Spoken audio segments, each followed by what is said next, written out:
Olá, meus queridos irmãos e amigos, nós queremos cumprimentar a todos com a paz do Senhor e estamos começando mais uma EBD online. Lembrando a todos que essa EBD ela tem como função primordial, essencial, ajudar cada professor, superintendente e também o crente a compreender mais o conteúdo das nossas lições, das Assembleias de Deus, ela tem lançadas como função primordial pela CPAD, para edificar você no ensino salutar das Sagradas Escrituras. E como sempre, queremos agradecer e louvar ao Senhor pela vida de todos que assistem, pela vida de todos que sempre acompanham as Escrituras Sagradas, as aulas. Deus abençoe. E nós vamos começar orando. Pastor Luiz vai iniciar suplicando a graça do Senhor em nosso favor. Bendito Deus, eterno, poderoso, Senhor amado, nós te louvamos nesta hora por mais uma vez estarmos aqui, ó Pai, diante deste veículo de comunicação, pregando e anunciando a Tua palavra.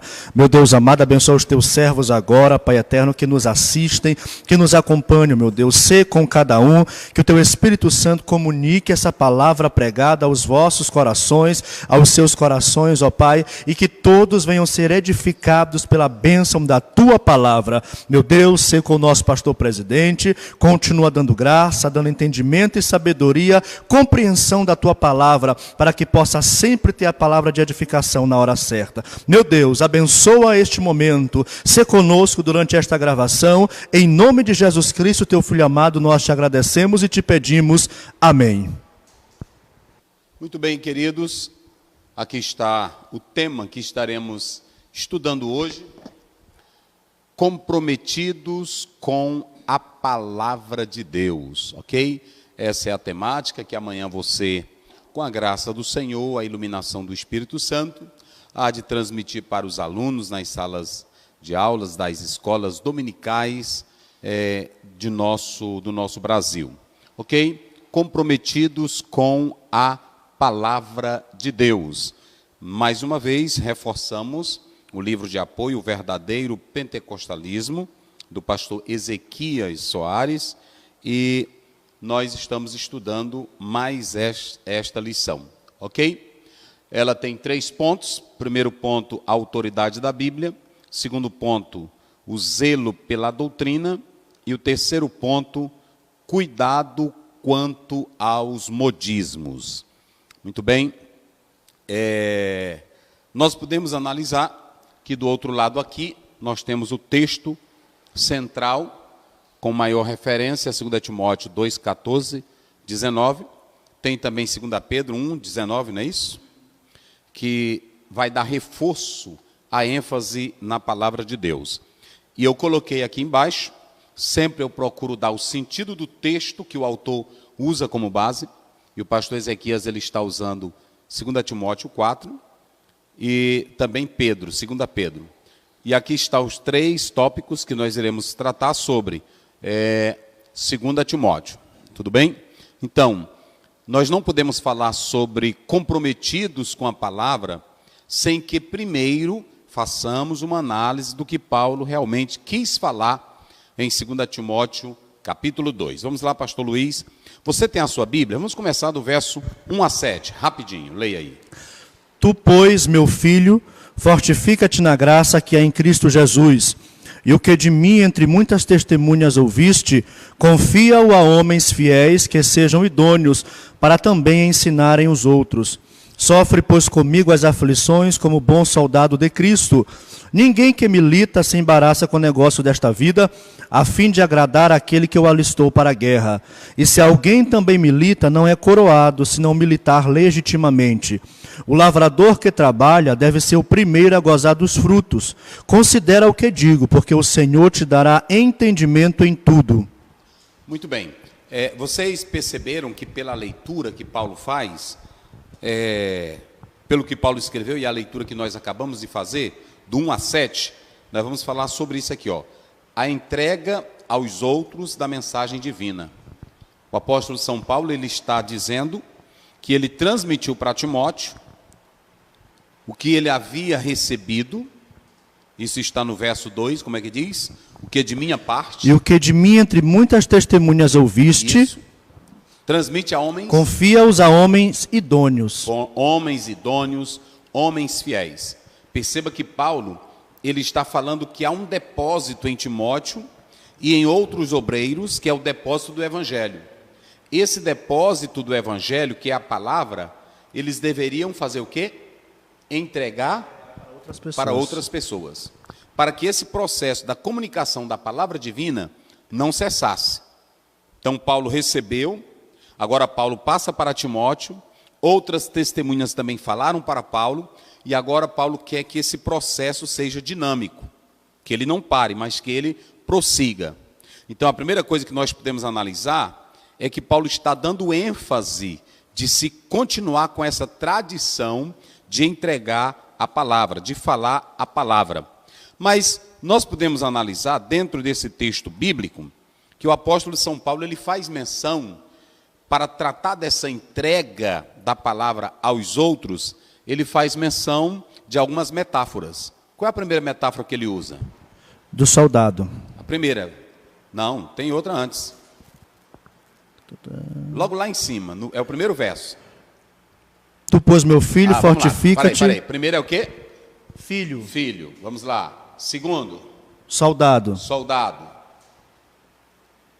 Terceiro. Lavrador.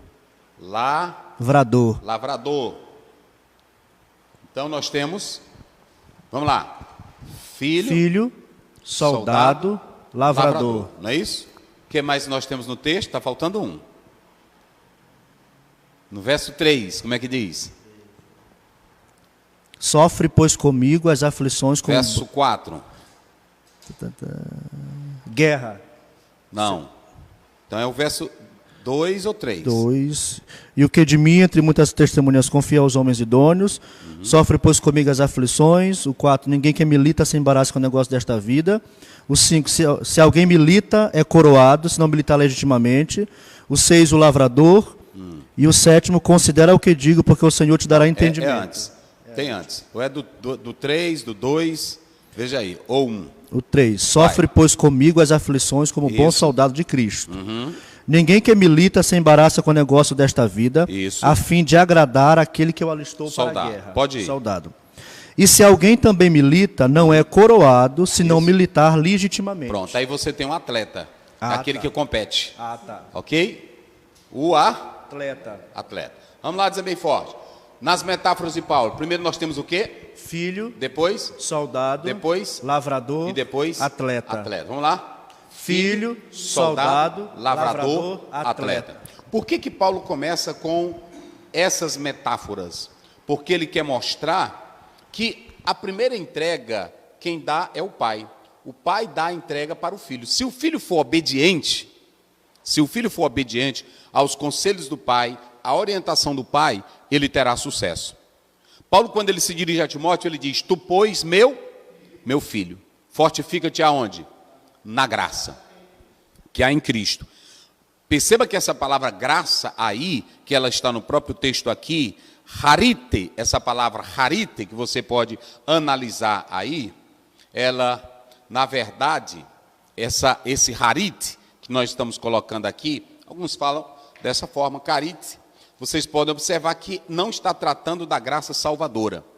Inclusive, essa palavra aí, ela é muito abundante no texto grego.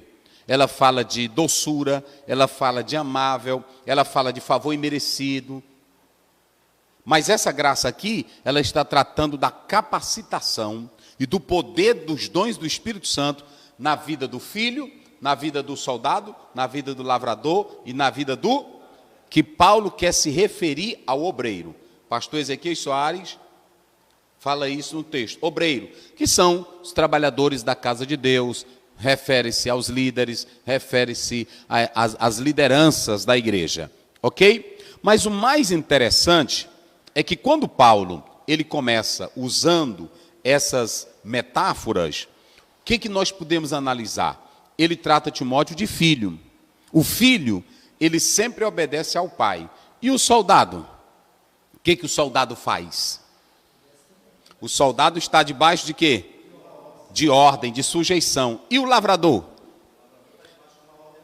Ele está debaixo de uma ordem, ainda que esse lavrador, ele não tenha um código legal, mas ele segue uma norma natural. Vou dar um exemplo aqui. O lavrador, ele sabe o período que é o da plantação, ele sabe o período que é da chuva, ele sabe o período que tem que limpar e o período que tem que... Ou seja, ele segue as leis da natureza. Perceba que nenhum aqui vive sem leis, sem normas. Aí, em quarto lugar, aliás, nós temos quem em quarto lugar? Nós temos o atleta. O atleta, ele também tem lei? Mesmo que ele não esteja nos jogos, naquele dia de competitividade, mas ele sabe que se ele não seguir as ordens, as normas do orientador, ele não vai para lugar nenhum. Por que Paulo está mostrando tudo isso nessas metáforas para nós? E eu não coloquei ainda, tem aí em último lugar o vaso. Eu vou explicar lá no final. Vaso. São metáforas de Paulo. Paulo era um obreiro muito simples. Apesar das profundidades das suas 13 cartas, o propósito de Paulo não era escrever para vender livro.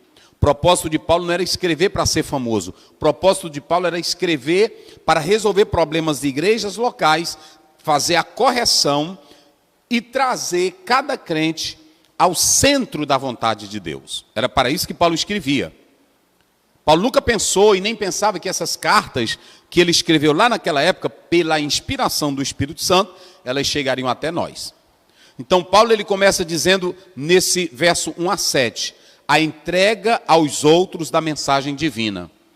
Quem for entregar a mensagem divina tem que agir como filho, tem que agir como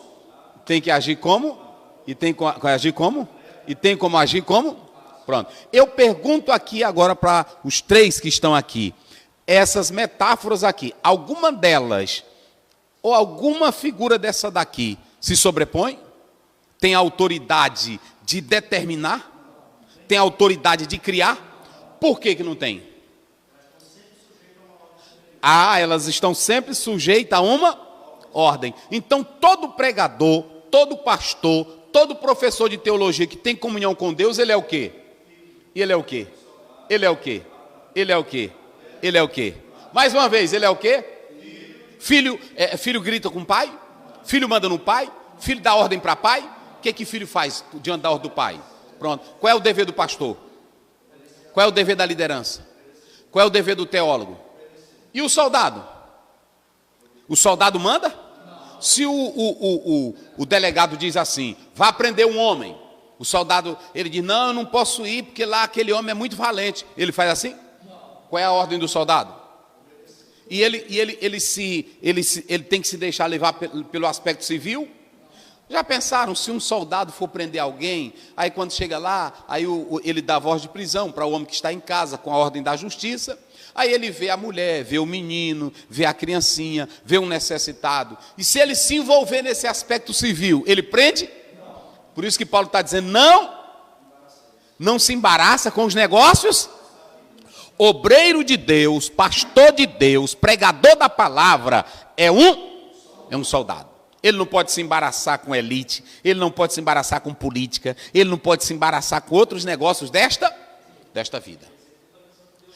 Ele executa a missão para a qual ele foi chamado. Se ele foi chamado para ser filho, soldado, lavrador, atleta, vaso, ele tem que saber que ele está debaixo de ordens. Então preste bem atenção que ele é um soldado. E Paulo diz, o soldado, lê aí o 2, como é que diz? É lindo isso aí, é lindo. Vamos lá.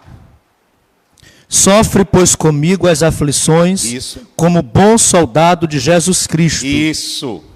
Aí é o 2, né? É o 3. Interessante aqui, aí é o quê? É o 3 esse. É o 3. É o 3, é? É. Interessante aqui que ele diz assim, meus irmãos, eu acho linda essa construção aqui no texto original. Ele diz, sofre comigo, aí você tem ros, kalós, estratiotes, esse kalós é o bom, é o suave, ok? Esse adjetivo aí, ele é muito importante, é o suave. Então, Paulo está dizendo, sofre comigo as aflições, como um bom pronto, um bom soldado. E aí nós temos o lavrador. Interessante que o lavrador, quero dizer para os senhores, há duas figuras no lavrador, e eu creio que vocês sabem disso. Elas são bem empíricas. O lavrador ele tem duas coisinhas importantes. Qual a primeira coisa que um lavrador faz? Preste bem atenção. Ele observa, ele planta, mas quando o lavrador vai plantar, por que ele vai plantar? Ele vai plantar primeiro porque ele precisa comer. Agora eu te pergunto, o senhor é um lavrador e aí o senhor vai plantar. O senhor planta primeiro para o mercado ou planta primeiro para você? Primeiro para mim, Aí depois ele bota para onde? Para o mercado, para a venda. O pregador do evangelho, primeiro ele tem que plantar para ele. Ele tem que se alimentar primeiro para a sua própria edificação. E depois ele também tem que fazer o quê? Botar comida na mesa. Assim é um líder chamado por Deus. Não há egoísmo na sua vida. Ele quer primeiramente para si. Agora eu pergunto, um lavrador ele quer comer qualquer porcaria? Ele quer comer qualquer bobagem? Ele bota na mesa dele qualquer besteira? Assim é um homem escolhido por Deus. Se ele quer transmitir aos outros a mensagem divina, primeiro ele tem que comer ela. Foi assim que Deus disse para Ezequiel: antes de tu levar, come. Ele disse: era amargo na minha boca, era doce. Quando desceu, rasgou tudo. Então, prestem bem atenção, que o lavrador ele tem duas missões. Ele trabalha para si e também trabalha para quem? Para os outros. Uma pessoa que diz assim: irmão, estou ensinando, quem quiser receba. Não é bem assim. O líder chamado por Deus, ele tem que se preparar, ele tem que estudar, ele tem que primeiro se apetecer daquela comida espiritual para alimentar os outros. Primeiro tu prova, depois é que tu bota na mesa dos outros. Ok? E aí nós temos o atleta. Tem duas coisinhas que nós podemos qualificar aqui no atleta e no lavrador. O que o atleta tem? E também o soldado tem? E o lavrador tem? É uma palavrinha.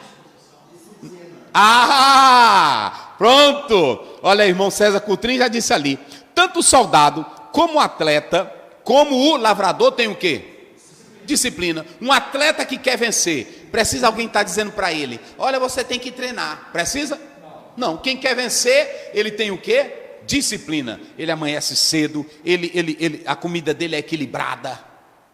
É assim. Um soldado que quer ser um grande soldado, que quer cumprir bem o seu papel, o que ele tem? Ele tem o quê? Disciplina. Às vezes tem: irmão, eu não tenho tempo, é porque eu não sei como é que eu faço. É falta de quê? De disciplina. Vou colocar aqui, disciplina. Uma pessoa que tem disciplina, meus irmãos. Pronto. Então você tem soldado, lavrador. O lavrador, ele sabe a hora de ir para a lavoura, ele sabe o tempo que tem que capinar, limpar. Assim também é o atleta. O atleta, ele tem disciplina. Quem não tem disciplina, não vai para lugar nenhum, ok? E aí, daqui a pouco eu vou falar sobre o vaso. Mas tem uma coisa também que você pode notar nesses três aqui: soldado, lavrador, atleta. É a persistência, a perseverança. Então Paulo ele começa dizendo que quem quer entregar a mensagem aos outros precisa agir como um filho, como um soldado, lavrador, atleta e vaso. Mas ele deixa claro que esses seres aqui dependem da graça. Não é isso? É isso que ele começa: tu, pois, meu filho, fortifica-te na graça. Essa graça é o poder capacitador para que ele pudesse cumprir bem o trabalho como filho, soldado, lavrador, atleta e vaso. Se você pegar lá em 2 Coríntios, em 1 Coríntios 15, 10, Paulo diz assim: pela graça de Deus eu sou o que eu sou. E o próprio Deus diz para Paulo: a minha graça, a capacitação para ele viver a palavra e entregar aos outros. Agora, guarda bem o evangelho. Vamos lá, 8:13, como é que diz?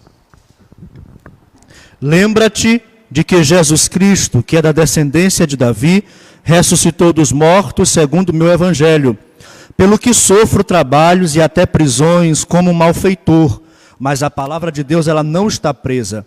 Portanto, tudo sofro por amor dos escolhidos, para que também eles alcancem a salvação que está em Cristo Jesus com glória eterna. Palavra fiel é esta, que se morrermos com ele, também com ele viveremos. Se sofrermos, também com ele reinaremos. Se o negarmos, também ele nos negará.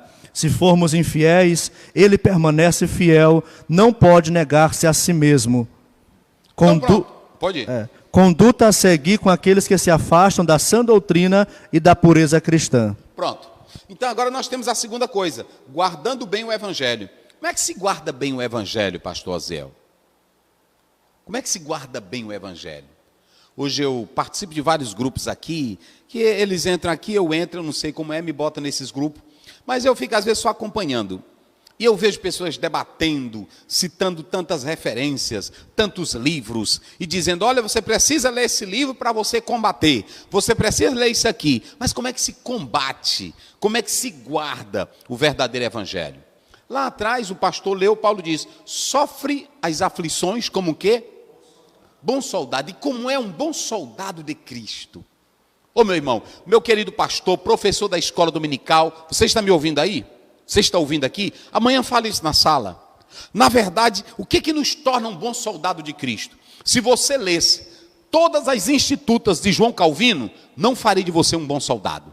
Se você lesse todas as obras de Paul Tillich, não faria de você um bom soldado. Se você lesse todas as obras de Karl Barth, não faria de você um bom soldado. Se você lesse a teologia de Augusto Armstrong, não faria de você um bom soldado. Se você conhecer todos os originais, não faz de você um bom soldado. Porque há muitos que fazem e entendem isso, irmão César. Agora, tem uma coisinha que vai te fazer um bom soldado. Só tem uma. E todo teólogo, eu vou colocar aqui quase todos, vou deixar uma minoria, estão esquecendo desse fator primordial. Leia o verso 8. Lembra-te... Bem devagarzinho. Lembra-te de que Jesus Cristo, que é da descendência de Davi, ressuscitou dos mortos segundo o meu evangelho. Lê de novo. Lembra-te de que Jesus Cristo, que é da descendência de Davi, ressuscitou dos mortos segundo o meu evangelho. Segundo o meu evangelho. Eu vou só escrever aqui, se você analisar, olha aqui a palavrinha, olha, minermoneuer. Essa palavra minermoneuer, é isso, minermoneuer. Você sabe o que essa palavra quer dizer no grego? Essa palavrinha lembra, ela quer dizer, esteja atento. Traga à mente. Essa palavrinha lembra, quer dizer trazer à mente. Pensar em alguém que é vencedor. O Timóteo e Paulo tinham um ministério marcado por tribulações, lutas, adversidades e perseguições. Mas como foi que Paulo conseguiu vencer? Timóteo conseguiu vencer? Foi Jesus livrando ele da prisão? Paulo foi para a prisão? Timóteo morreu por causa do evangelho ou não morreu? E como foi que eles conseguiram vencer? Suportando como? Pronto. É essa palavrinha aqui, gente, olha aí. É essa palavra, lembra-te, minemoneu. Essa palavra lembra-te. Ela quer dizer o seguinte, traga a tua memória. Traga a tua memória. Resgata o que Cristo fez. Sabe o que Paulo estava dizendo para Timóteo? Jesus é o maior vencedor. E você não vai ter ministério abençoado para pregar aos outros, para guardar o evangelho, se você não se lembrar de Jesus. Vocês sabem qual é o maior problema nosso hoje? É que eu só estou me lembrando das grandes obras teológicas, mas eu não me lembro daquele que produz o que as pessoas escrevem. É coisa linda, irmão. Está aí, olha. Minemoneuer. Essa palavra minemoneuer, ela quer dizer lembra-te. Traga a tua memória. Reaviva a tua memória. Lembra de Jesus Cristo como? Como é que é para lembrar dele? Diga aí, verso 8. Como é que é para lembrar dele? Que ele ressuscitou dos mortos. Lembra de Jesus Cristo como o ressuscitado. Citado. Jesus é o vencedor. Olha para mim, irmão. Você quer vencer luta, você quer vencer tribulação, você quer ser um crente bem estruturado, um pregador da verdade. Lembre-se só de Jesus. Lembra-te de Jesus. Aqui é que é o maravilhoso. Então prestem bem atenção que para guardar bem o evangelho, em meio a lutas, perseguições, decepções, calúnias, para você transmitir ele aos outros, é preciso manter a memória em ativa, é preciso lembrar de Jesus. É a única coisa que Paulo pede, lembrar de Jesus. Interessante que ele poderia dizer assim, lembra de Abraão, não era? Lembra de Jacó, lembra de Moisés, lembra, mas ele disse só como? Lembra-te de Jesus Cristo. Porque o ápice é Jesus. Moisés apontou para Jesus, Abraão apontou para Jesus, Jacó apontou para Jesus. Jesus é a base. É aí que está o segredo. O segredo está aqui, lembra-te de Jesus Cristo. E aí, nós temos aqui a terceira coisa, coisas que o obreiro deve fazer com a verdade. Vamos lá, é do 14 a 26. Traze estas coisas à memória, ordenando-lhes diante do Senhor que não tenham contendas de palavras, que para nada aproveitam e são para a perversão dos ouvintes. Procura apresentar-te a Deus aprovado, como obreiro que não tem de que se envergonhar, que maneja bem a palavra da verdade. Mas evita os falatórios profanos, porque produzirão maior impiedade. E a palavra desses roerá como gangrena, entre os quais são Himeneu e Fileto, os quais se desviaram da verdade, dizendo que a ressurreição já era feita, e perverteram a fé de alguns. Todavia o fundamento de Deus fica firme, tendo este selo: o Senhor conhece os que são seus, e qualquer que profere o nome de Cristo aparte-se da iniquidade. Ora, numa grande casa não são somente há vasos de ouro e de prata, mas também de pau e de barro, uns para a honra, outros, porém, para a desonra. De sorte que se alguém se purificar destas coisas, será vaso para a honra, santificado e idôneo para uso do Senhor e preparado para toda boa obra. Foge também dos desejos da mocidade, e segue a justiça, a fé, o amor e a paz com os que com o coração puro invocam o Senhor. E rejeita as questões loucas e sem instrução, sabendo que produzem contendas.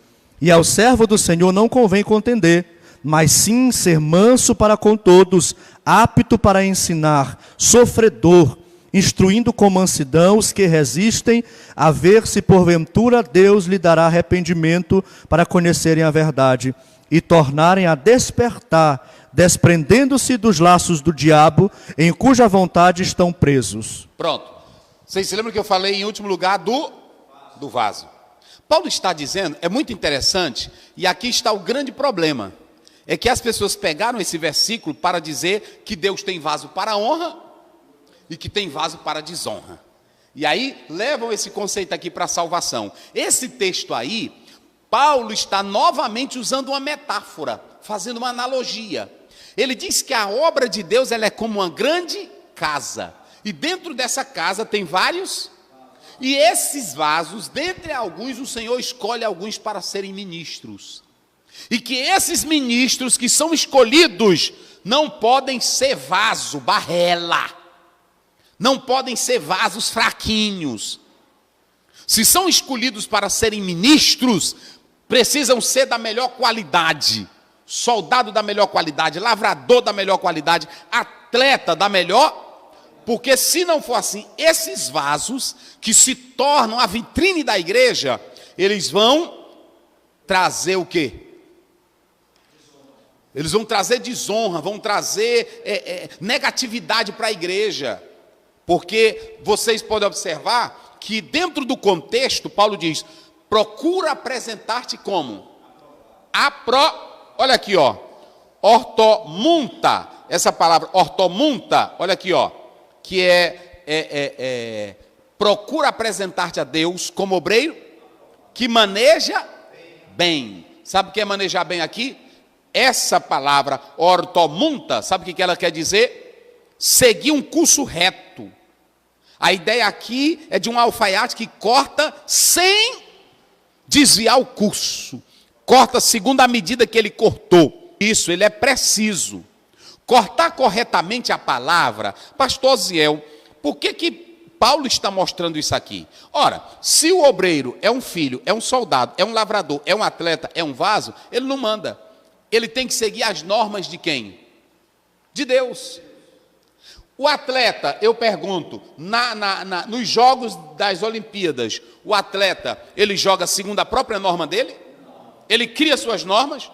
Qual é aí o versículo? Vamos lá? É o verso 5, lê aí. É o 5, do atleta, né? Isso. Se alguém também milita, não é coroado se não militar legitimamente. Nomimos, eu creio que é assim. Eu creio que é isso. Deixa eu olhar aqui no meu texto se está correto. Nomimos, está certinho. Nomimos, olha aqui, ó. Nomos, é lei. Lei, olha para cá. Nem o lavrador, nem o atleta, nem o soldado, nem o vaso podem criar leis próprias.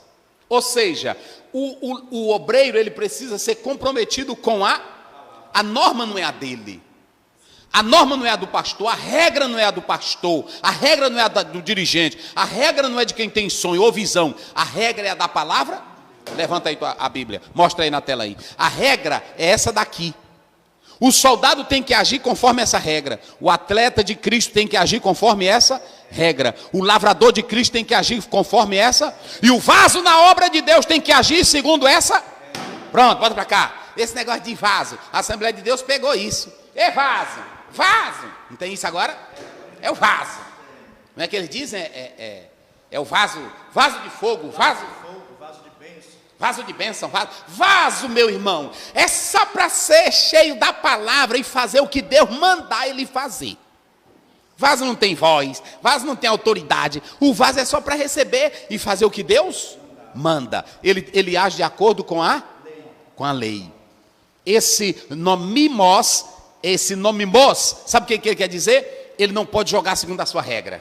Na obra de Deus não é conforme a tua regra, não é segundo o teu querer, é segundo a regra de Deus. Seja presidente de convenção, seja pastor, seja cantor, seja adorador, seja quem tu for, a regra aqui não é a tua.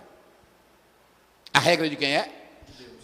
E quem é de Deus é comprometido com a palavra. E a regra qual é? É a palavra. Procura apresentar-te a Deus como que não tem e que maneja, corta bem a palavra. Pronto, tudo que ele vai fazer está onde? O louvor dele é conforme o quê? A adoração dele é conforme o quê? O ensino dele é conforme o quê? A orientação dele é conforme o quê? A liturgia dele é conforme o quê? Então pronto. Ah, mas é porque eu estou achando, deixa esse teu acha para lá. Aqui é a palavra. Eu pensei, aqui não tem negócio de eu pensei, é a palavra. E é tão interessante que o pastor leu aí do verso 14 a 26, comprometido com a palavra, esse vaso escolhido, Paulo diz assim, que o vaso não pode, 3 vezes Paulo fala isso aí. Ele diz, evita, como é que ele diz? Começa aí. Foge. Primeiro é o foge, olha o verbo, foge. Rejeita.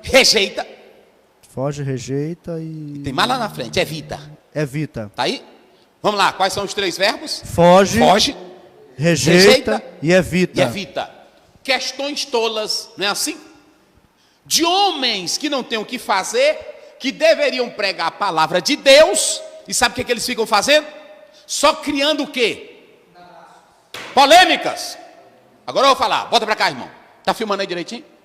Um homem sincero, um homem comprometido com Deus, ele não perde tempo em internet para debater fé, costume ou coisinha de igreja. Ele gasta o tempo dele para pregar a palavra. O desejo dele é ver vidas salvas. O desejo dele é ver vidas comprometidas com o evangelho. Leia bem aí, 2 Timóteo 4:2, só para vocês terem uma ideia. Olha aqui, vai lá. Que pregues a palavra. Sim. Instes a tempo e fora de tempo. Isso. Redarguas, repreendas, exortes com toda longanimidade e doutrina.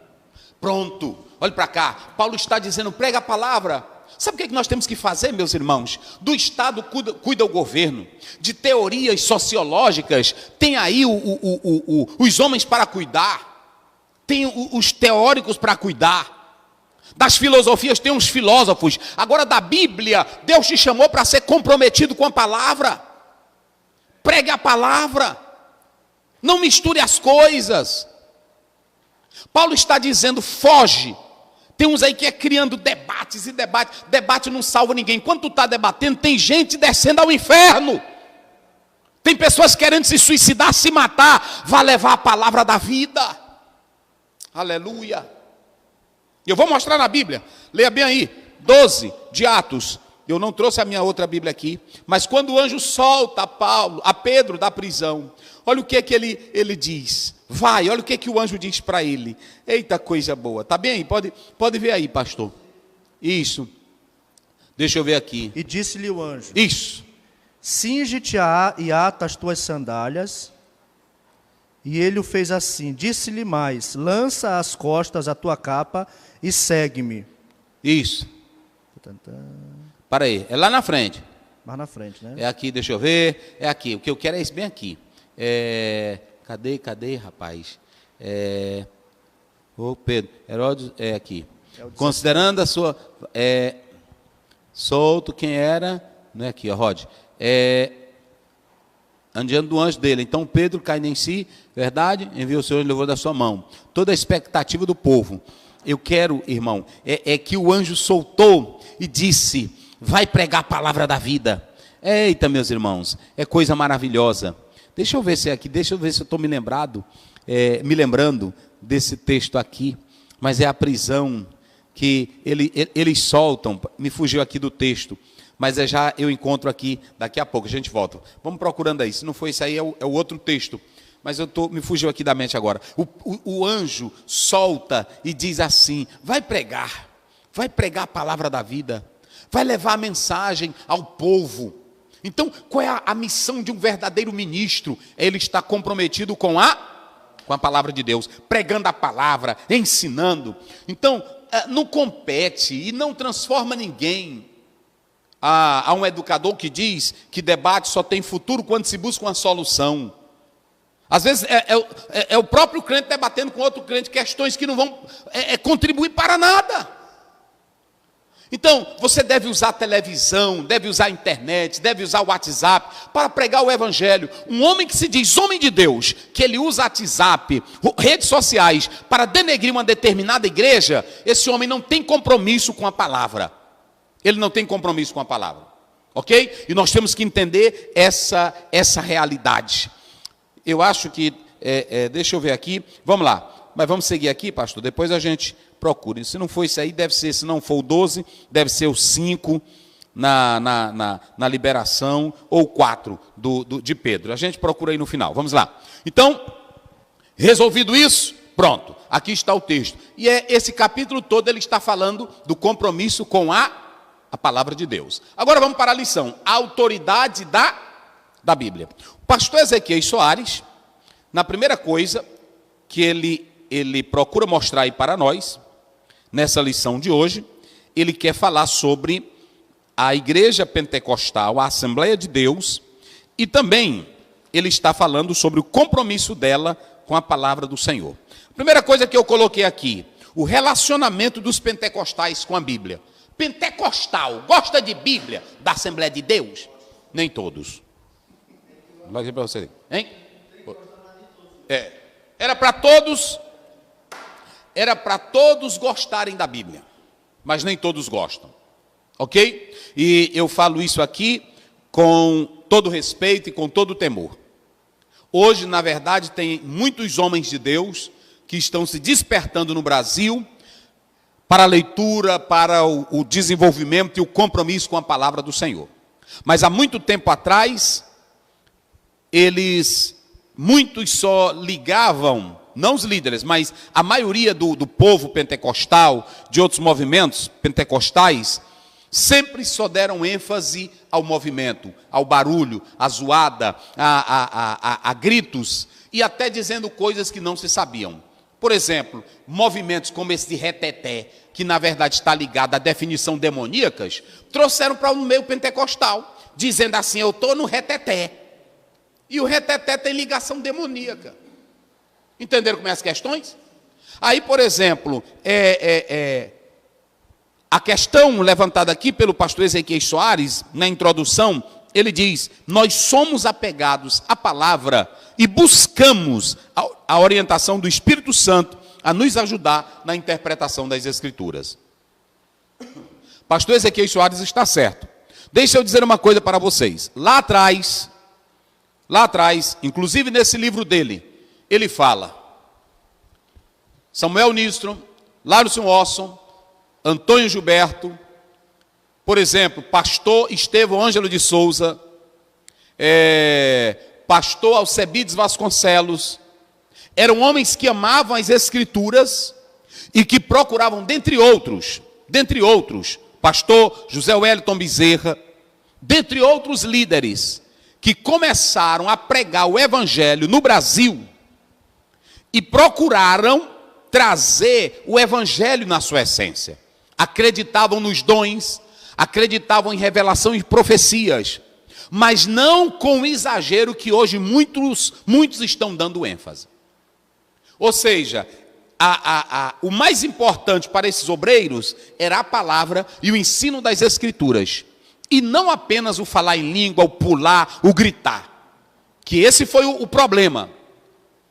Quantas pessoas o pastor Estevão ensinava, ele foi o nosso líder aqui no Maranhão, escritor da CPAD, ele ensinava com excelência, com equilíbrio, acreditava em dom, mas você nunca viu ele pulando e correndo e gritando, feito louco.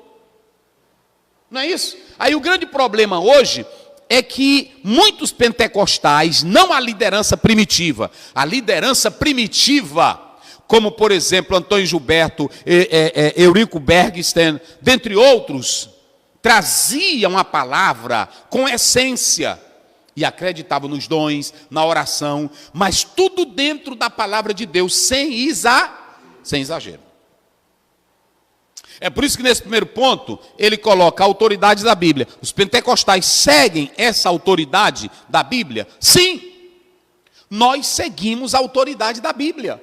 Nós seguimos a tradição da palavra de Deus. A Bíblia é a nossa regra de fé. E o mais interessante, que eu agora vou começar dizendo aqui, toda a verdade, escutem bem o que eu vou dizer aqui para vocês. Nesse ponto 1, ele pergunta, nós pentecostais, hoje, acreditamos na Bíblia como autoridade, como palavra de Deus para nós? Sim. Inclusive os 5 solis, só a Escritura, só a graça, só a fé. Não é isso? Me ajudem mais aí. A Deus, só a glória. Não é isso? Já falamos só a Escritura, né? Ok? Vamos lá. Só a Escritura, só a graça, só a fé. A Deus toda a glória. Faltou uma. Vamos lá. Mas ele fala aí nesses itens. E nós acreditamos em todos eles ou não? Sim. Nós acreditamos ou não acreditamos? A Assembleia de Deus, ela acredita nesses 5 solis. Ela nunca deixou de acreditar. Ela acredita. Ela acredita que a salvação é por meio da graça. Ela acredita que é pela justificação. É o outro, né?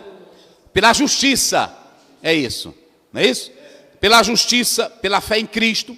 Ela acredita na Bíblia como palavra revelada. Ela acredita que a Deus deve ser dado toda a glória. Então é muito importante cada irmão, cada irmã entender que os assembleianos hoje, os pentecostais sinceros, acreditam na palavra de Deus. Creem na Bíblia Sagrada. E nós lemos a Bíblia, ensinamos a Bíblia como ela merece. E o interessante é que nesse livro aqui do pastor Ezequiel Soares, ele faz menção de uma revista que foi escrita por Antônio Gouveia de Mendonça, a revista 67, que ele trata sobre o protestantismo no Brasil e suas encruzilhadas. E ele faz uma pergunta, a pergunta dele é o seguinte aqui: quem são os herdeiros da reforma protestante? Pergunta interessante. Quem são os herdeiros da reforma protestante? Aí nós vamos analisar que ele mesmo diz o seguinte, olha a citação dele aqui. Então, protestantes seriam aquelas igrejas que se organizaram da reforma ou que, embora surgidas posteriormente, guardam os princípios gerais do movimento da reforma. Entenderam agora? Porque se você analisar, quem são os herdeiros? E eu achei interessante aqui a pergunta dele, ela foi feita com muita lógica. Ele não perguntou assim, quem são os herdeiros da fé? Ele não perguntou assim, quem são os herdeiros de Cristo? Ele perguntou assim, quem são os herdeiros da reforma protestante? Aí sim, essa pergunta aqui ela está bem circunscrita. Ela está dentro de um campo só. Porque agora eu vou falar. Tem muitos que se arrogam dizendo, nós somos frutos, ou nós somos a única igreja da reforma protestante. Vamos lá, então, nós vamos lá agora. Se você analisar o que é essa palavra teologia reformada, que vulgarmente nós podemos chamar de calvinismo, na linguagem popular. A teologia reformada, ela está associada, ela está ligada a dois movimentos. Dois movimentos. A teologia reformada. Ela está ligada ao movimento franco-suíço, que começa lá com Calvino em Genebra. Calvino não era suíço, Calvino era francês. Mas começa com ele lá em Genebra. Ele quando faz aquelas reformas radicais. Também lá, quem é a história sabe disso. E você tem a reforma que, na verdade, é o segundo, é o primeiro, vamos colocar, o Zwinglio, ok? Que essa reforma, ela seria denominada de reforma germano. Então você tem franco-suíço e germano-suíço. E qual era o ideal? O ideal é que enquanto Lutero, ele tem uma reforma que está ligada à palavra, mas que ela está mais presa às questões das estruturas políticas da Alemanha. Ok? Enquanto que Calvino está em Genebra, e o Zwinglio no movimento lá da Suíça, logo após esse movimento da reforma, ele se espalha, ele toma uma amplitude maior para as outras partes do mundo. Enquanto que esse movimento da teologia reformada, ele se espalha para outras partes. E passa a surgir como quase fora, distinto daquilo que Lutero ensinou. Mas substancialmente, os dois movimentos com Lutero tinha essência. Tinha essa essência. James, em um livro que ele escreve, ele fala isso. E aí eu pergunto, e o que Lutero queria? Os sociólogos e os que são contra a reforma vão dizer que a reforma de Lutero ela foi totalmente política. Não, a reforma de Lutero foi espiritual. Mas como a igreja estava dominando e massacrando, os homens políticos se interessaram também, porque não tinham a coragem de romper. E aí Lutero, sozinho, rompe pela graça de Deus, poder de Deus, com o sistema que imperava na época. Mas é bom entender que Lutero, ele quer mostrar o seguinte... Há até um autor que faz uma separação. E eu coloquei aqui só para os irmãos terem uma ideia. A intenção de Lutero era purificar a igreja de qualquer coisa que as escrituras proibissem. Enquanto os reformadores suíços queriam purificar a igreja de todas as coisas que a escritura não autoriza. Olha a diferença. Vocês viram a diferença? Eu vou dar um exemplo aqui, bem simples. O Lutero chegava e dizia, olha, eu quero dizer que qualquer instrumento musical pode acompanhar os hinos dentro da eclésia, dentro da igreja. Lutero dizia isso. Mas os reformados cantavam os salmos, eles diziam, não, na Bíblia não tem que é para instrumentos acompanharem os hinos, os salmos. Esses salmos, eles não acompanhavam com instrumentos. E preste bem atenção, olha a diferença. Lutero, novamente eu coloco aqui, ele queria combater qualquer coisa com as Escrituras, aquilo que as Escrituras proibiam. Já os reformadores queriam purificar a igreja de todas as coisas que a igreja não autorizava. Agora me diga uma coisa, qual é o pecado de acompanhar um hino com a guitarra? Qual é o pecado de acompanhar um hino com a bateria? Vocês estão vendo aí a diferença? Um queria que as coisas, purificar a igreja, das coisas que as Escrituras proibiam.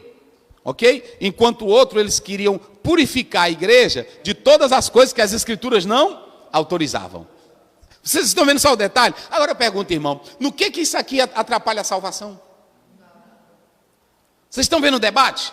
Ok? Então vamos lá. Vocês sabiam que hoje, assim como os pentecostais correm um risco no seu ato de se ufanarem, nós somos os pentecostais, nós somos o povo de Deus, também aqueles que querem se arrogar, nós somos os reformados, corre o mesmo risco daquele que procura a salvação pelas obras. Vocês me entenderam agora? É esse egoísmo, é esse orgulho pessoal. Eu sou da Igreja Batista, eu sou da Assembleia, é esse orgulho tradicional com placa e nomes que podem nos levar para o inferno. Que a igreja verdadeira de Jesus, ela não tem placa, ela não tem, porque Lutero entra em cena querendo que o povo voltasse para a palavra. Ele queria resgatar o ideal da palavra. Mas depois os ramos começaram a se espalhar e grupos começaram a criar igrejas em torno disso. Entenderam agora? Mas vamos analisar. Deixa eu mostrar aqui para vocês. Agora vamos lá. Hein?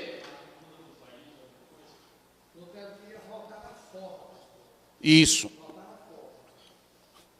Ele queria voltar. Cadê? Vamos lá. Vamos colocar aqui. Pronto, aqui está o mundo. Aqui, eu vou colocar aqui Abraão. Eu vou perguntar para vocês aqui, para vocês participarem. Como foi que Abraão foi crente? Foi salvo. Por meio de quem? Quem pregou para ele? Quem foi que pregou para ele?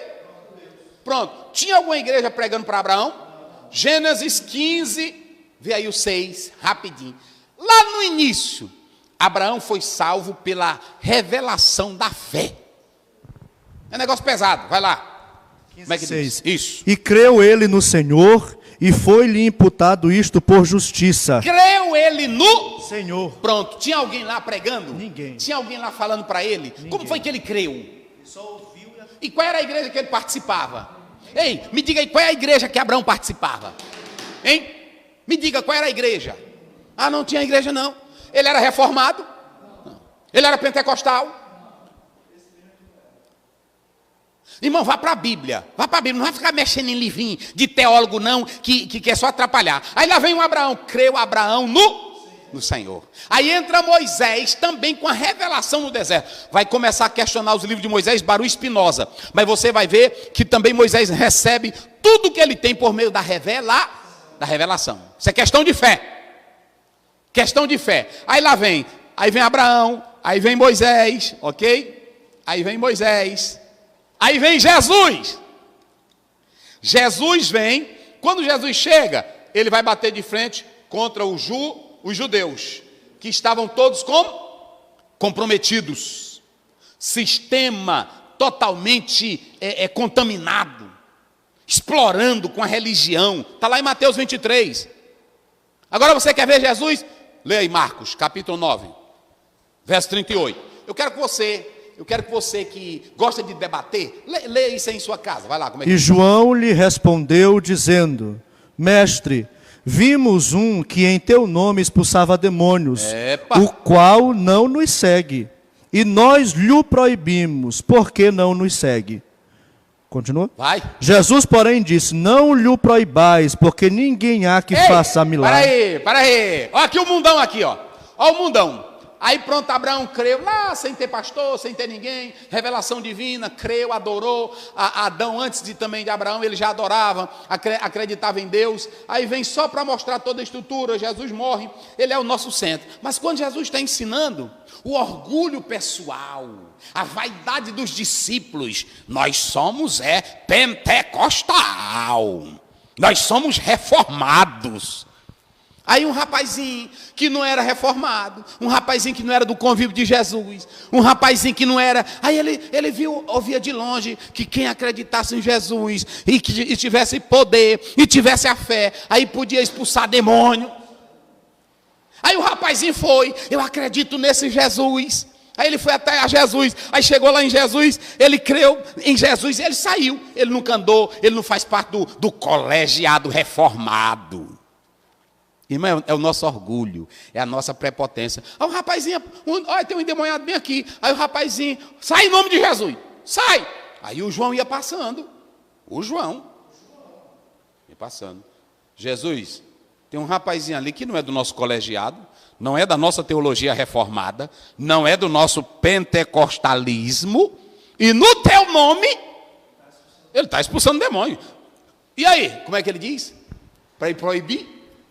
E nós lhe proibimos. Jesus lhe disse, não lhe proibais. Eles fizeram o quê? Eles lhe proibiram. Proibiram. Lutero não criou Bíblia, meu irmão. Ele fez uma tradução de Bíblia. Lutero não criou igreja.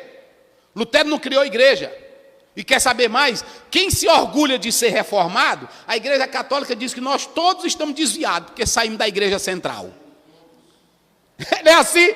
Irmão, a nossa estrutura começa aqui. Abraão. Aí vem Jesus, aí o homem chega, e aí, sai Satanás, em nome de Jesus, sai. Aí o João, não pode. O João que, os discípulos de Jesus, o pai levou, está lá em Mateus 17, o pai levou o filho que estava demoniado, tudo para eles expulsar, nenhum expulsou. Aí na hora que tem um bocado aí, nós somos da tradição. Ora, não tem nada, não tem cura, não tem mistério, não tem revelação, não tem poder. Aí Jesus, o que foi que Jesus disse para ele? Para João? Hein? O que foi que ele disse? Não lhe proibais. Não faça isso. O que ele diz mais? Porque ninguém há que faça milagre em meu nome e aleluia. possa logo falar mal de mim. Eita. Oh, aleluia. Aleluia. Eu vou. Tu tá me filmando direitinho aí, irmão? Eu vou dizer aqui a verdade para vocês, irmão. Aqui. Me filma bem direitinho. E eu quero que cada líder de igreja, cada líder de convenção, cada pastor, me escute o que eu vou dizer agora para você não dizer que é bobagem minha. Aqui está. Assembleia de Deus. Assembleia de Deus. Esse aqui é pastor da Assembleia de Deus. Esse aqui. Filma aqui a cara dele. Ele chega para mim e diz assim, pastor Zéu, eu sou da Assembleia de Deus. Eu sou pastor, o Senhor me consagrou. Mas eu senti de Deus, eu tenho uma visão, que eu quero um ministério, eu quero expandir, eu quero sair no mundo pregando. O Senhor me dá a bênção? Eu não vou levar ninguém daqui, eu não vou tirar ninguém dessa igreja, eu não vou convidar os desviados, eu nem vou abrir aqui na esquina, eu quero pastor, eu quero ir para um lugar sem nada para ganhar alma. Olha para cá, filma aqui para mim, tá certo? Tá certo? Eu posso dar bênção para ele ou não posso? Agora, se ele quer sair da igreja, porque é cisão, ele está insatisfeito, ou ele quer poder, está correto? Não. Por isso que Jesus diz, quem usa o meu nome? Como é que é? Lê isso aí de novo. Eita, coisa boa. Ninguém há que faça milagre em meu nome e possa falar mal de mim. Agora, se tu anda falando mal, meu irmão, nós temos que pensar que o reino é maior. Agora, abrir igreja, por causa de divisão, de poder, de dinheiro, de grandeza, insatisfação, aí é do diabo. Ok? É do diabo. Daniel Berg e Gunnar Wingre não vieram para o Brasil com o intuito de abrir igreja. Quem lê a história sabe disso. Eles vieram para pregar o evangelho. Foram hospedados na Igreja Batista. E lá eles começaram a pregar, falar do poder de Deus, do Espírito Santo. E aí, de repente, lá não se coadunaram com a mensagem. E aí disseram, não, podem se retirar. Ok? Aí, claro que gerou a insatisfação em alguns. Por exemplo, se um irmão chegar aqui e dizer, pastor Zéu, eu sou da Assembleia de Deus. Pronto, uma vez um irmão chegou e disse para mim, pastor Zéu, a minha esposa é adventista, e eu sou da Assembleia de Deus. E aí eu casei com ela, e aí, pastor, eu gosto da Assembleia, mas eu amo demais minha esposa. Eu disse, pois vá para a adventista, irmão. Pode ir para lá. Pronto, vá para lá. A tua esposa não é de lá, ela não está lá, tu não conseguiu conquistar ela pesadamente para ela vir para cá. E aí para vocês dois estão nisso aqui, e aí você já está pendendo, então vá. Vocês entenderam como é as coisas? Mas eu não fico, é porque é do diabo, é porque é do cão. Líder que anda dizendo que igreja tal, igreja isso é do cão, esse aí já está desviado, olha, há tempo, porque o coração dele está cheio de ódio, está cheio de trevas, porque tem assuntos que só pertencem à alçada divina. Não é assim? Então prestem bem atenção que o pastor Ezequiel Soares, ele mostra que a Assembleia de Deus está dentro da palavra. E aí, meu irmão, quem é tu? Quem é tu para dizer quem é e quem não é? Veio a reforma de Lutero, Zwinglio, e eu vou dizer mais, olha para mim, ei, irmão, tu está me filmando direitinho? E se você lê Lutero, lê Zwinglio, lê Calvino, o Calvino falava mal de Lutero em muitas coisas. E Zwinglio e o próprio Lutero tinham debates. Irmão, só Deus, o homem é cheio de coisa. Só Deus para nos dar graça. É só Deus. Mas se você pegar Abraão, Abraão creu e recebeu a vitória. Se você pegar Moisés, Moisés legaliza. Se você pegar Jesus, Jesus traz. E Jesus fechou. Só é meu discípulo quem for pentecostal ou quem for da teologia reformada. Jesus fez isso. E por que nós andamos fazendo isso, irmão? Por que nós estamos fazendo isso? Tanta gente para a gente ganhar para Jesus nessa terra. E se você é assembleiano, você crê que o evangelho tem que ser pregado no poder do Espírito Santo, no batismo? Amém. E se você é batista e crê que o seu modelo está correto de evangelizar? Amém. E se você é presbiteriano e crê da sua forma? Amém. Qual é o resultado? É que todos serão conduzidos a quem? A Jesus. Para que essa bobagem? Para que essa bobagem? Pronto, vocês se lembram daquele homem que aí Jesus cura? É João 5. Aí Jesus cura, deixa eu me ver aqui, que eu perdi aí. Eu perdi aí, mas deixa eu ver aqui. Deixa eu ver aqui. Ouvindo isso logo? É o 5,19, pastor. Eita, rapaz, achei o texto. Mas Jesus respondeu e disse-lhes: na verdade vos digo... Não. É Atos, eu estou voltando àquele texto. Viu, irmãos, o texto que eu citei, agora que eu me lembrei. É Atos 5,19. É porque a mente da gente vai pegando. E eu todo tempo dando aqui a aula, mas me lembrando. Vai, como é que diz? 19. Isso. Mas de noite, o anjo do Senhor abriu as portas da prisão. Isso! E tirando-os para fora, disse: ide, apresentai-vos no templo e dizei ao povo todas as palavras desta vida. Tu tem que pregar para o povo, comprometido com a palavra, é pregar que Jesus salva, é pregar que Jesus liberta, é pregar que Jesus é a vida, é pregar que Jesus é o amor, não é ficar pregando, olha, tu é um predestinado, tu é um eleito, tu é um pentecostal, tu é um canela de fogo, deixa isso aí com a particularidade de cada um, prega a palavra da vida, prega a palavra da vida, tem tanta gente aí precisando, irmãos, da palavra da vida, de um homem de Deus pregando, comprometido com o evangelho. Então pronto, aí o pastor Ezequiel Soares, ele fala nos 5 pontos da reforma. A Assembleia de Deus, ela crê nos 5 pontos. Nós cremos na Escritura, nós cremos na justificação pela fé, nós cremos na graça, nós cremos que a Deus é toda glória. Pronto, e nós cremos ainda mais, nós cremos que Jesus batiza com o Espírito Santo, concede dons e vai voltar. Então pronto, não é assim?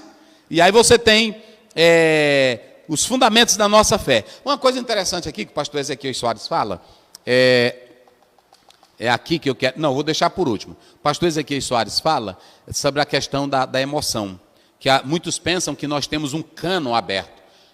Nós cremos que o cânon foi fechado, e nós cremos na Bíblia como a palavra de Deus. Agora, nós acreditamos que Deus fez o homem com o intelecto, mas Ele também fez o homem com o quê? Com emoção. É claro que você não vai receber a palavra de Deus e ficar Deus é grande mesmo. Deus é... Não, Deus é grande, Deus é maravilhoso. Deus... A Bíblia diz em Marcos 12, 30, 31, amarás ao Senhor teu Deus de todo o teu coração, de toda a tua força, de todo o teu entendimento e de toda a tua alma. A alma é a parte emocional. O que não pode acontecer é a emoção tomar de conta mais do que a palavra. Porque também tem uns aí que é um exagero. Tem crente aí que anda de 4 dentro do templo. Não é? Pronto. Tem uns que fazem assim, ó, né? Tem deles que eu fico com medo. Eu vou ser sincero aqui, irmão. Tem uns que eu fico com medo. Eu vou ser sincero. Porque tem uns que ficam... Irmão, eu não acredito nisso não, que o Espírito Santo faz essa feiura. Eu vou dizer para vocês. Tem uns que olham assim para a gente pensa que está endemoniado. É ou não é? E eu sinto isso. Tem deles assim. Aí tem deles que não, que é isso, irmão? Tem deles que a gente pensa que está lutando karatê. Aí diz, né, é o mistério. Não é mistério, não. Isso aí é uma emoção exagerada. Quer dizer para vocês aí, é emoção exagerada. Não, mas cada um tem a sua... Eu já falei aqui, cada um tem uma reação. Mas a gente que é líder tem que controlar isso aí também. Pronto, é mulher caindo no chão, rolando, a pessoa vendo as partes íntimas dela. Isso não é poder de Deus, não. De jeito nenhum. Eu já disse aqui até dos metralhadores, não tem? É pé, e os outros caindo. Nada. Isso aí não é poder de Deus, não. Isso aí é brincar com as coisas de Deus. Essas emoções aí, nós pentecostais, os pentecostais sinceros. Se você pegar aí, pegava a história de Alcebiades Vasconcelos, pegar Paulo Belizares, você pegar o José Wellington, pastor José Wellington, se você pegar pastor Estevão Ângelo de Souza, se você pegar esses homens, eram pentecostais e eles não eram a favor dessas coisas. Tinha até alguns aqui que chamavam o pastor Estevão de frio. Não era assim? Porque dizia que ele era frio. Eu ouvi várias vezes o pastor Estevão pregando. Mas eu nunca vi o pastor Estevão... Não, nunca vi isso. Eu vi ele pregando a verdade, a palavra de Deus. Não era assim? Então nós não acreditamos nisso. Esses exageros, pentecostais sinceros, amam a Bíblia e preservam a palavra do Senhor. Ok? Então, vamos lá. Ponto 2, zelo pela doutrina. Eu vou correr aqui. O zelo pela doutrina é que as Assembleias de Deus, a partir de só 40 anos depois, é que as Assembleias de Deus, ela se interessou pelo estudo teológico. Mas a Assembleia de Deus, ela tinha um jornal, aí tinha aquela época que era chamado de Boa Semente, não é? Lá no início, lá por 1930. E você vê que o próprio Gunnar Wingre, quando veio para o Brasil, ele já era formado em teologia. Sabe qual foi o problema? Não foi o problema, uma bênção. A igreja querendo o avanço, a expansão, Daniel Berg e Gunnar Wingre colocavam vários obreiros, que muitos não tinham estudo, liam a palavra, estudavam a Bíblia, e aí pronto. E era assim que Paulo também fazia. Paulo chegava num local e quando pregava, a pessoa acreditava, ele já deixava aquela pessoa ali como dirigente. Está na Bíblia, meu irmão. Agora, ele ensinava, ele escrevia a carta para corrigir, mas ele deixava os líderes. Fazia isso. Ele fazia isso. Agora, a Assembleia de Deus fez assim também, no poder, no desejo de ver vidas salvas. Aí abria um trabalho e o outro colocava, aquele dirigente não tinha estudo, aí claro, ia ler a Bíblia e interpretava do seu jeito. Mas a Assembleia de Deus, ela crê na teologia, dos 5 solas da reforma. Hoje a Assembleia de Deus, ela tem um credo dela. Esse credo da Assembleia de Deus não é invenção de pastor pentecostal, está firmada onde? Na palavra. A igreja, ela tem a confissão de fé dela. Ela tem a confissão que hoje está bem especificado, de modo bem delineado, essa construção de fé. Qualquer pessoa que compra o Mensageiro da Paz tem nos 16 itens do nosso cremos a nossa estrutura. A Assembleia de Deus, eu vou correr aqui. Aí depois nós temos pastor J.P. Colenda, fundando institutos bíblicos. Nós temos o pastor Bernardo Johnson, que criou a ETAD. O pastor José Wellington Bezerra, que criou a FAECAD. Fora outras igrejas no Brasil, que em cada uma delas, boa parte, os pastores criaram cursos teológicos. E aí tem as escolas bíblicas, seminários. Quem pensa que a Assembleia de Deus não tem estudo, está errado. Hoje tem muitos homens de Deus sérios, e sempre teve, que prezou pela palavra de Deus. Agora, prezou pela palavra, mas nunca tolheu, nunca inibiu o agir do Espírito Santo de Deus. Ok? Terceiro lugar, cuidado quanto aos modismos. Aqui o pastor Ezequiel Soares, no último capítulo do livro dele, ele fala uma coisa interessante. Nós cremos que o Espírito Santo traz poder, alegra o crente, e que o crente manifesta isso pelas suas emoções. Agora, o que não pode existir, sabe o que é? São as modas. Entrou o G12, cadê o G12? Hein? Me diz onde é que ele está. Acabou. A chuva, a dente de ouro, que a pessoa recebia o dente de ouro, não teve uma febre no Brasil? Cadê a bênção de Toronto? A pessoa deitar num tapete, ficar de quatro, e aí, eu sou um leão. Ou latir, eu estou na unção do cachorro. Onde é que tem isso na Bíblia? Vem cá, tu vem cá. Esse aqui, ele é pastor, ok? Ele é pastor. Fica bem aqui, irmão, tu, aqui. Sim, aí tu fica atrás. Fica já assim com as mãos assim. Sabe como é os cultos hoje, irmão? Ainda tem isso. Aí o pastor chega e diz assim, olha, eu tenho uma unção, e vocês vão ver o que é que Deus vai fazer aqui. Eu vou derrubar tudo programado. Isso não é Espírito Santo, é programado. Aí os crentes já ficam, meu Deus, é mistério. Aí ele já fica. E aí ele já fica, tu já fica, faz de conta que tu vai já tá tonto. Aí ele vai já cair. Aí tá assim hoje. Bota ele para lá. Tá assim hoje. Ou só assopra, ou joga terno. São essas coisas que nós não somos a favor. Isso é poder de Deus, irmãos. Isso é Espírito Santo.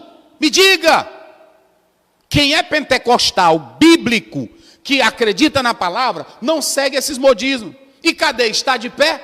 É claro que o pastor Ezequiel Soares, ele disse que hoje eles estão tomando novas configurações, porque não se acabam, são as mutações. Não é assim? Cada ano surge um negócio novo.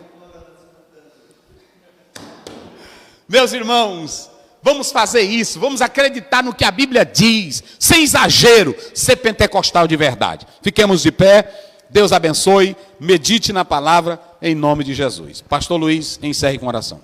Bendito Deus, nós louvamos o Teu nome, ó Pai, nesta hora, e Te agradecemos pela Tua palavra. Meu Deus querido, a Tua palavra que nos edifica, que nos aponta o caminho a seguir. Meu Deus querido, que ela venha a ser a nossa regra de fé, a base que sustenta as nossas vidas, ó Pai. O cerne da nossa pregação venha a estar na Tua palavra. Ajuda a Tua igreja, ó Pai, ajuda o nosso pastor presidente a se manter firme e constante na Tua palavra. Meu Deus, nossos telespectadores, ajuda, dá graça, meu Pai, ser com cada um abundantemente, nos abençoa, nos dê uma escola dominical abençoada, cheia da Tua graça, é o que te pedimos e te agradecemos em nome de Jesus Cristo, amém.